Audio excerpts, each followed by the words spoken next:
I didn't leave town in a dramatic way. There was no shouting match. No broken glass. No last speech where I exposed everyone's lies. I packed my car on a Wednesday morning while my neighbors were at work. By sunset, I was 4 hours away.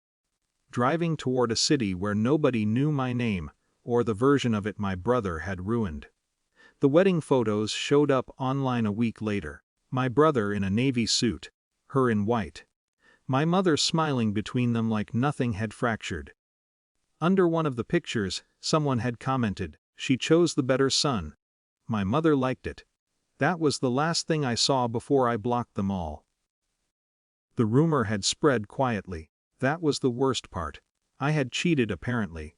Multiple times. With someone from work. With someone before that. There were details, specific, believable details, except none of them were real. At first, I tried to defend myself. Then I saw the hesitation in her eyes. Not certainty, not anger. Just doubt. My brother would speak calmly, almost reluctantly, as if he didn't want to hurt me but couldn't keep protecting me from myself. I've never been good at fighting people who sound reasonable. By the time she ended the engagement, she didn't look furious. She looked disappointed. That hurt more. My mother didn't yell either. She just said, "You've always been impulsive. Maybe this is for the best." And later, after the wedding, she chose the better son. Something in me went quiet after that.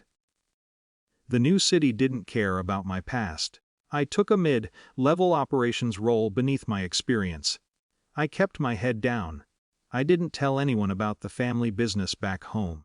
I didn't correct people when they assumed I had no connections. At first, I worked like someone trying to outrun humiliation. Then I started working for something else: precision. Control.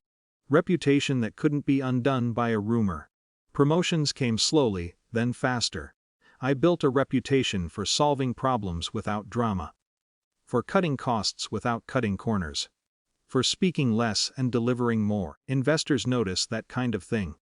3 years later, I was in a conference room with a private equity firm discussing a struggling regional company they had just acquired. When they said the name, I felt it like a low current in my chest. It was my family's company. Well, it had been. They had sold majority control the year after I left. I didn't react in the meeting. I asked for performance reports instead. Returning to the building felt smaller than I remembered. The lobby had new flooring. The logo had been modernized. The receptionist didn't recognize me. My brother did. He was stepping out of an office when he saw me walking beside the lead investor. His face didn't change immediately. It shifted in increments: confusion, recognition, calculation. No one announced anything that first hour. I met department heads. I reviewed financial summaries. I listened. The numbers weren't subtle. Declining client retention. Questionable vendor contracts. Inflated departmental expenses. My brother was head of operations. I asked for documentation. I didn't mention our history. I didn't have to. By midweek, the board scheduled a formal review meeting. The room was glass-walled. Department heads, HR. 2 board members dialed in remotely. My brother sat 3 seats down from me. He looked composed. He's always been good at that. I presented the metrics without commentary. Slide after slide. Objective data. Signed approvals. Missed compliance checks. When I finished, the lead investor asked the only question that mattered. "Based on your assessment, what action do you recommend?" The room went very still. This was the moment everyone would remember. I didn't look at my brother when I answered. Termination of the operations director role, effective immediately. With transitional support per contract. My voice sounded even to my own ears. There was a pause, long enough for people to understand the weight of it. HR began outlining next steps. My brother finally spoke. "This is personal." It wasn't explosive. Just controlled. I met his eyes then. "It's documented," I said. "It's procedural." He searched my face for something: anger, satisfaction, anything that would confirm his version of me. I gave him none of it. Security wasn't called. There was no escort. He gathered his things under policy supervision like any executive would. As he left the room, several employees avoided looking at either of us. Authority doesn't shout, it signs paperwork. My mother called that evening. I hadn't heard her voice in 3 years. "I heard what happened," she said.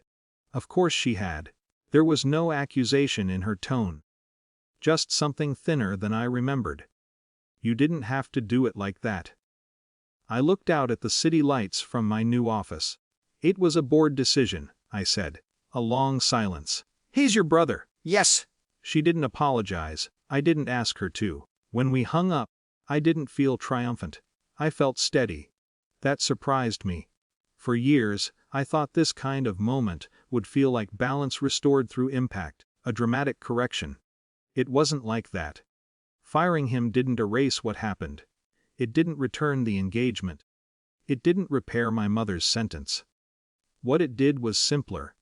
It proved that I could hold power without bending it into something personal.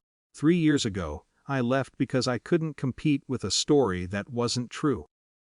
Now I didn't need to compete at all. After everyone went home, I stayed in the office alone.